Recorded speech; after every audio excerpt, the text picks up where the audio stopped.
Hello dear students, welcome in ASC starter.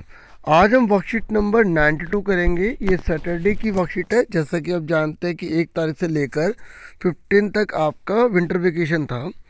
तो अब आपका विंटर वेकेशन जो है ओवर हो गया और अब आपकी वर्कशीट आया करेंगी।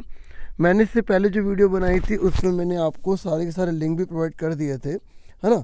तो अब जब मंडे के जो लिंक आएंगे तो वो भी आपको प्रोवाइड किए जाएंगे। अब ये आंसर है और ये 6 से लेकर 8th क्लास के सभी स्टूडेंट्स के लिए रहेगी वर्कशीट।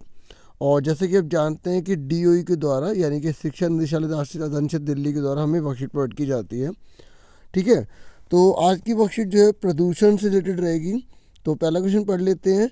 नीचे दिए गए चित्रों को दर्शाए गए कार्यों को ध्यानपूर्वक देखकर हाँ या नहीं लिखकर बताइए कि हमें ऐसा करना चाहिए या नहीं। ठीक है, तो आपको ये आंसर बताना है। देखिए, ये प्लास्टिक का इस्तेमाल कर रहे हैं, प्लास्टिक में सामान दे रहे हैं, प्लास्टिक में पर्सन ले रहा है, तो हमें प्लास्टिक का इस्तेमाल नहीं करना चाहिए, है ना। पॉलीथीन का यूज़ नहीं करना चाहिए, तो आप इसको नहीं लिखेंगे। और ये देखिए, ये भी यहाँ प्लास्टिक है, पॉलीथीन ही पॉलीथीन है, तो यहाँ पर भी हम इसका प्रयोग नहीं करेंगे। और आप देख सकते हैं ये महिला जो है सारा का सारा कचरा जो है वो यमुना नदी में डाल रही हैं, तो कि गलत है, ऐसा आपको नहीं करना। ठीक है, और देखिए ये सफाई कर रहे हैं। ठीक है, तो हमें ऐसा करना चाहिए, अपने आसपास के पर्यावरण को साफ रखना चाहिए। ठीक है, देखिए इन्होंने पॉलीथीन वो जो जमा होगी उसको निकाल के अलग कर रहे हैं, तो ये हमें ऐसा करना चाहिए। पर्यावरण के दोस्त बनना में दुश्मन नहीं, है ना। और ये देखिए, आप देख सकते हैं भाई साहब क्या कर रहे हैं, ये सारा का सारा कूड़ा जो है नदी में बहा रहे हैं। ठीक है, ये गलत कार्य है, हमें ऐसा नहीं करना। और आप देख सकते हैं लास्ट पिक्चर में किस तरीके से जूट या कपड़े के जो थैले का जो इस्तेमाल है वो करना चाहिए, उसको ये इंडिकेट कर रहा है। तो हमें ऐसे करना चाहिए, पर्यावरण के अनुकूल होना चाहिए।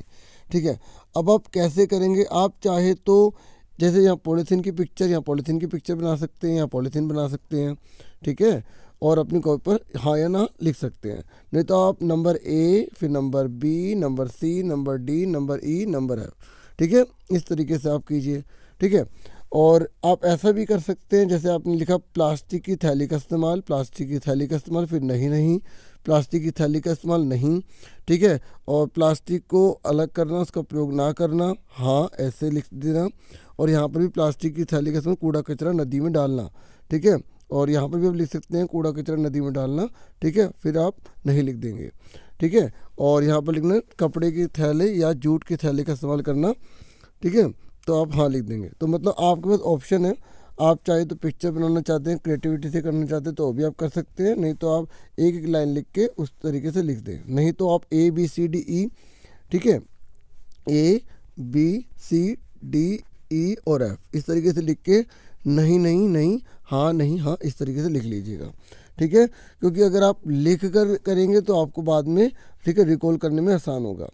उसके बाद सेकंड क्वेश्चन हमारे सामने है कि आपको जो संकेत दिए गए आपको पता लगाना है ये संकेत किसके बारे में है। ठीक है, तो सही उत्तर आपको यहाँ पर लिखना है, ये आंसर आपके सामने लिखा हुआ है। ठीक है, तो पहला है दिल्ली में जल का प्रमुख प्राकृतिक स्रोत कौन सा है। बताइए, दिल्ली को जो जल प्राप्त होता है वो किससे मिलता है, यमुना नदी से मिलता है। ठीक है, और इसमें हमारी लापरवाही के कारण प्रतिदिन बढ़ता जा रहा है। देखो, हमारी लापरवाही के कारण प्रतिदिन क्या बढ़ता जा रहा है, देखिए क्या बढ़ता चला जा रहा है, क्या बढ़ता चला जा रहा है, प्रदूषण। ठीक है, उसके बाद इसमें रहने वाले जीव हैं, ठीक है, मछली। ठीक है, इस तरीके से। और आप अगर आप सूक्ष्म जीव लिखना चाहते हैं वो भी लिख सकते हैं।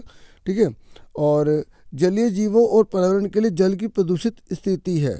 तो ये कह रहा है कि जो जलीय जीव है और जो प्रदूषण है, जलीय जीव और पर्यावरण है उसमें जो जल की प्रदूषित स्थिति क्या कहलाती है, जल प्रदूषण कहलाती है। ठीक है, तो ये आंसर हो गया। उसके बाद नेक्स्ट आपसे पूछा गया है कि दिल्ली प्रदेश की प्रमुख नदी का नाम लिखिए और अपने परिवारजनों के साथ इस बारे में चर्चा कीजिए कि हम इसमें बढ़ते हुए प्रदूषण को ही रोकथाम के लिए क्या क्या कर सकते हैं। आप क्या क्या कर सकते हैं भाई, देखिए। तो आपसे पहले पूछा गया कि आपको प्रमुख नदी का नाम बताना है ना। तो आप प्रमुख नदी का नाम क्या बताएंगे, यमुना नदी बताएंगे, क्योंकि दिल्ली की प्रमुख नदी कौन सी है, यमुना नदी है। ठीक है, अब प्रदूषण की रोकथाम के लिए निम्नलिखित उपाय किए जा सकते हैं।